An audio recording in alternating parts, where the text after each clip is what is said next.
We always wanted Batman Begins to end with a sense of excitement and possibilities for how the story would continue.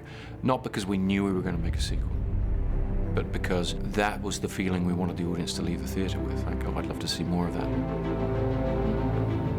When we started to talk about doing The Dark Knight, and this is before we ever had a script, Chris very early on said, you know, I think I want to make it feel bigger and actually be bigger, but not just make it bigger and grander for the sake of making it bigger and grander. It had to come out of the story. We were very much soundstage based on the first film, and we came to the conclusion that we should go into a city and, you know, do as little soundstage work as possible. You know, real buildings, real locations, on a large scale. We're always challenging ourselves to try to figure out how we can do it better and deliver something to the audience that they're going to be, you know, more impressed with than the first time. In my case, the camera and lighting. What surprised me when I first read the script were there were a lot more day scenes than there had been in Batman Begins. So right away I saw that there was going to be kind of a greater variety to the looks we could do in this picture.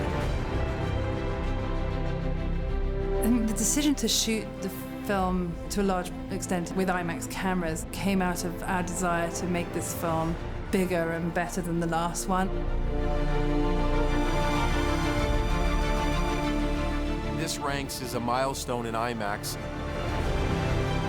It comes to mind, you know, the first time we saw the dailies from space. When we saw the dailies from the top of Everest, from the Titanic, this is truly extraordinary. Working in IMAX this time, for the visual effects department especially, what that meant was obviously working it in much larger resolutions and much more detail. We were going in at extraordinarily high resolution specifications, much bigger than anyone had ever done before, which also made all our visual effects companies very agitated. In other words, we just pushed everyone to the limit. How often do you get a director who says, we're going to shoot this in IMAX, and me going, okay, if you shoot this in IMAX, I better go and live up to that, you know, which means I have to get out the big toys. Because Chris had raised the bar, certainly, in his work on the movie, I think we felt that we had to bring something kind of astonishing and new to the movie, and I think we've labored mightily to do that. My direction from Chris was to just make everything powerful. He was interested in this gritty kind of real-world feel. The weapons are pretty much as recorded, just larger caliber. Like the Joker's machine pistol is actually a minigun, which is a weapon that's mounted on the bottom of attack helicopters. Batman's cannons, the big guns that are mounted on the front of the tumbler, he just wanted to sound huge, like howitzers. So that's something that we kept making bigger and bigger. We knew we had a tough act to follow with Batman Begins, but I think Chris really got into, you know, the destruction side of it on this one, which worked in well with the Joker's whole persona. You know, just the whole psyche of the guy gave us that extra ability to raise the bar.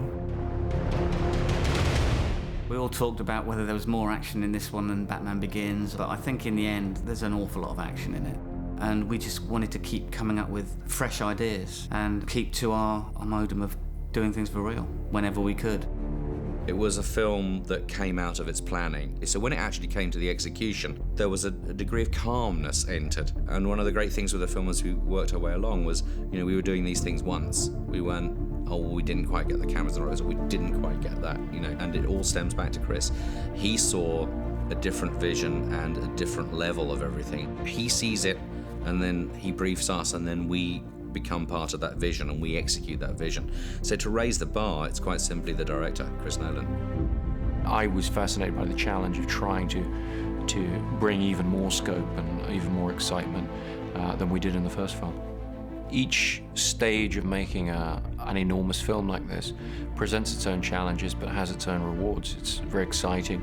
You know, we wind up traveling the world and zooming around on helicopters and racing the Batmobile around real streets and creating all kinds of ridiculous explosions. I mean, it's the kind of job that if you knew you were going to be doing this job when you were 12 years old, you wouldn't believe your luck. And some days that's very much how it feels.